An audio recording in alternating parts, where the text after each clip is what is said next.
కాబట్టి మీకన్నా వినిపించుకుందామని ఈ గ్రామ ప్రజలందరూ కూడా మీకు చేతిలో జేడించి మొక్కుతున్నాము తల్లి. మీరు న్యాయం ఖచ్చితంగా చేయాలి, లేకపోతే ఇది తెలంగాణలో జరిగినట్ల ప్రాణ నష్టం కూడా చేసేదానికి వెనుకాడము, ఇందులో అనుమానం లేదు. రూరల్ అర్బన్ పేరు పెట్టేంత వరకు మాత్రం ఈ ఉద్యమాలు ఆగే సమస్యలు ఎత్తలే. ఈ రోజు కూడా ఇప్పుడు రోడ్డు రాస్తా రోడ్ చేసాము, 2:30 గంటలకి చేసాము, రోజు ఒక ఉద్రిక్తత తీసుకుపోతాము, లాస్ట్ కూడా ప్రాణ త్యాగం కూడా చేసేదని మేము సిద్ధంగా ఉన్నాం. దయచేసి మీ నుంచి అన్న మాకు ఈ నాయకులు ఇక్కడ కరెక్టే లేరు, గవర్నమెంట్ కూడా కరెక్ట్ అయినా గవర్నమెంట్లో ఉండే పోరాటం చేసేదానికి మాకు ఈ గట్టి పట్టించిన గవర్నమెంట్ మేము రూలింగ్లో ఉంది. మా అభిప్రాయ సేకరణ లేకుండా మేము ఊర్లో పోతే అంగి పట్టుకుంటారమ్మా. ఊర్లో లీడర్ ఏముంటారు, కాటి కాపరి మాదిరి లీడర్ అంటే. ఆ కాటి కాపరి మీద మేము పనిచేస్తుంటే కూడా మాకు కూడా చెప్పకుండా నాయకులు ఇక్కడ సమన్వయం లేక మా గొంతులు కోసేసి పెద్దారికి పోయి రావాలంటే ఎంత ప్రయాస, ఎంత వృథా ప్రయాస, ఎంత దండగా టైం దండగా పక్క పెట్టేసి ఎంత వృథా ప్రయాస తల్లే. అందుకే మీరు కూడా విన్నవించి దయచేసి అమ్మా మీరు దృష్టికి మీరే న్యాయం చేస్తారని మాకు నమ్మకం ఉంది. ఎందుకంటే మీరు జిల్లా అధికారి కాబట్టి మీరు ఉన్నట్లు విన్నవిస్తుంటారు. ఇంతకు ముందు వీళ్ళంతా మోసం చేశారు కాబట్టి కనీసం మీరు మా బాధను అర్థం చేసి ఉన్నట్ల ఏ ఊరు నుంచి ఏ ఊరికి ఎన్ని కిలోమీటర్లు అవుతుందో అది ఎలిజిబుల్ కాదా. రూరల్ అర్బన్ చేసినంత మాత్రం ఒక గ్రామం నుంచి పెద్దారంలో వచ్చి ఆదరణకు వచ్చినా కూడా అదే 15 కిలోమీటర్లు. ఈ 17 గ్రామాలు కూడా పెద్దారం 30 కిలోమీటర్లు తిప్పడం న్యాయమమ్మా. అందుకే మీరు దృష్టిలో పెట్టుకున్నామా మాకు ఖచ్చితంగా న్యాయం చేయాలి తల్లి, మీరే న్యాయం చేయాలి.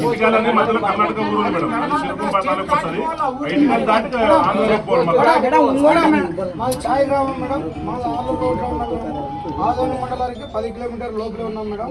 ఇప్పుడు పెద్దరావణము మండలం చేస్తే ఆదోనికి 10 కిలోమీటర్ల వల్ల మళ్ళీ బైపాస్ 7 కిలోమీటర్లు, మళ్ళీ తర్వాత ఆదోని నుంచి 20 కిలోమీటర్లు, దాదాపు 30 కిలోమీటర్ల పోవాలంటే మా గ్రామ ప్రజలు రవాణా సౌకర్యం కూడా లేదు. చెరువు రోడ్డుకి అది కర్ణాటక అడ్డం ఉన్నది కాబట్టి మాకు ఆదోని అయితే కన్వెంట్ ఉంటుంది. మా పొదుపు మహిళలకైనా చచ్చినా మాకు ఆదోనిలోనే సొంత సౌకర్యం అన్ని ఇక్కడ ఉన్నాయి కాబట్టి మాకు అన్ని సౌలతులు ఉన్నాయి కాబట్టి మమ్మల్ని ఆదోనిలోనే మండలంలోనే విలీనం చేయాలని 10 కిలోమీటర్ల అందరికీ మాకు న్యాయం చేయాలని కలెక్టర్ గారు కోరుకుంటున్నాను.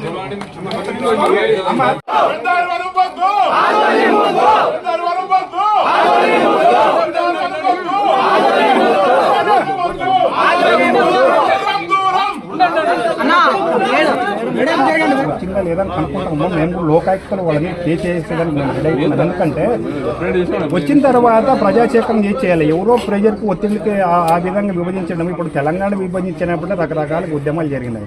ఇప్పుడు ఈ 16 గ్రామాలలో ఎంత ఉద్యమం, ఎంత సఫర్ అయితే ఎంత ఉద్యమాలు చేస్తారమ్మా. కొద్దిగా మీరు మా పైన ఈ గ్రామాల మీద దృష్టి పెట్టి కొద్దిగా మాకు న్యాయం చేయండి అమ్మా.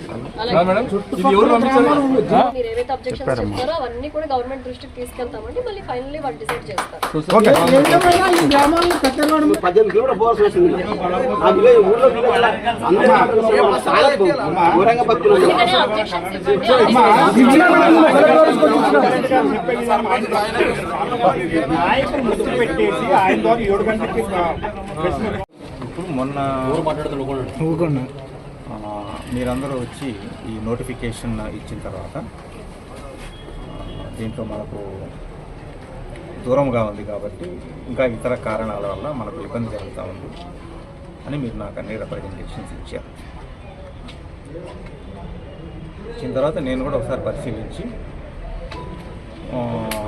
వాటిని మీకు ఈ 30 రోజుల పాటు మనం చూసుకొని ఇంకేమైనా వస్తాయేమో చూసుకొని ఫైనల్గా దీనిపైన ఒక డెసిషన్ మనం అక్కడికి పంపించాలి. అర్థమైంది? That is one thing. మళ్ళీ సరే ఈరోజు మీరు కలెక్టర్ మ్యామ్ కూడా ఇచ్చారు. సో ఇప్పుడు కలెక్టర్ మ్యామ్ కూడా నాతో మాట్లాడారు. సో ఫైనల్గా దీనిపైన ఇంకా మనకు టైం ఉంది కాబట్టి ఒక 30 days టైం ఉంది కాబట్టి ఈ 30 days టైం లోపల ఇంకేమి రిప్రజెంటేషన్ వస్తాయో చూసుకుంటాము.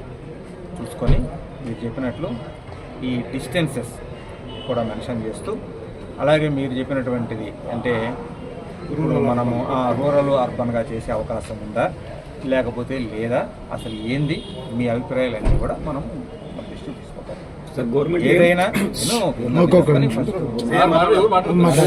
కాబట్టి మీరేం దీని మీద ఆందోళన చెందాల్సిన అవసరం ఫస్ట్ పాయింట్. ఎందుకంటే ఇప్పుడు నేను కానీ ఇంకోరు కానీ తహసీల్దార్ కానీ ఎవరు కానీ ఏ అధికారి అయినా ఎవరైనా సరే ఒక చోట పనిచేస్తున్నామంటే అక్కడ ఉన్నటువంటి ప్రాంతము అభివృద్ధి వాళ్ళ యొక్క సమస్యలను దృష్టిలో పెట్టుకుని మాత్రమే పనిచేస్తాం. అర్థమైందా? మొన్న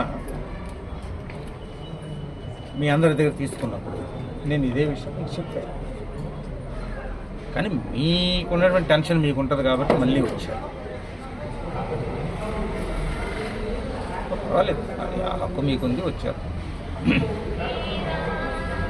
సో ఇప్పుడు నేను మీకు చెప్పినట్లుగా ఈ నెల టైం ఉంది కాబట్టి మనకి ఈ నెల ఆఖరికి అయిపోయిన తర్వాత జనవరి 1st వీక్లో మన దగ్గర నుంచి కూడా ఒక రిపోర్ట్ పంపించేస్తూ మీరు ఏమైతే మీరు ఆకాంక్షలు చెప్పారో అలాగే ఆ డిస్టెన్సెస్ అండ్ అదర్ ఇన్కన్వీనియన్సెస్ని కూడా మనం దాంట్లో మెన్షన్ చేస్తూ పంపించడం జరుగుతుంది.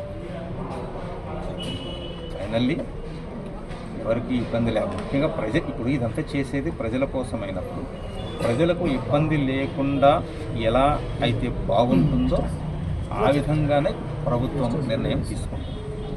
ఓకే.